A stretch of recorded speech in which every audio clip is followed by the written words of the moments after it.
What's up, guys?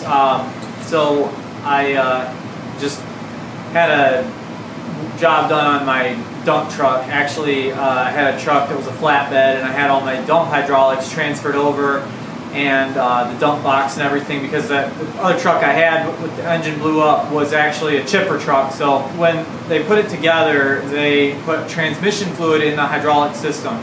I didn't know anything about it. I asked the mechanic because it was making this awful noise. It was a lot like the noise that you would hear from a hydraulic system that's either cavitating or, you know, if the fluid is low, which that would be cavitating if it's pulling air into the pump. For some reason, it makes a horrific sound. And the trans fluid that was in the system was foaming really bad. It had tons of bubbles in it. And you know, I asked the mechanic. He said, "Oh, it's better fluid, and it's got the same viscosity and everything." And I thought that was a little bit odd.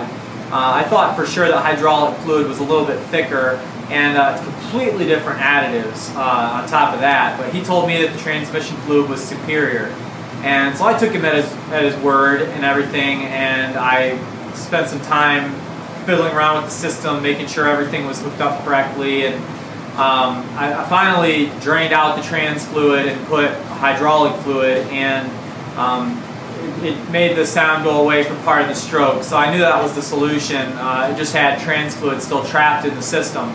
I did a tree job. I drove back, I dumped it, and there wasn't any noise throughout any part of the stroke.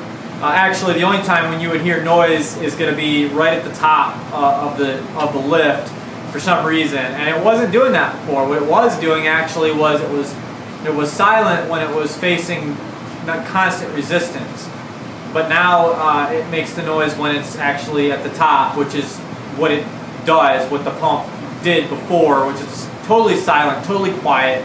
The only noise that you would hear would be a very, very faint, very, very, very faint noise from the pump, almost something that you couldn't even hear. But you know, don't use trans fluid instead of hydraulic fluid. It is not the correct thing to use. You need a thicker viscosity oil to run the pump correctly, and it will cause problems to have an extra thin oil. I think it also exacerbates any type of air suction problems that you might have. So there could be some of that involved. But I just wanted to make this video to mention this to you guys, because I'm sure there's probably a rumor about this somewhere that, you know, trans fluid is the ultimate. You can put it in everything, and it's really not true. You can get away with using transmission fluid for a lot of stuff, but it's not a substitute for actual hydraulic fluid. So I hope it's a help to you guys, and I hope it answers the question. All right.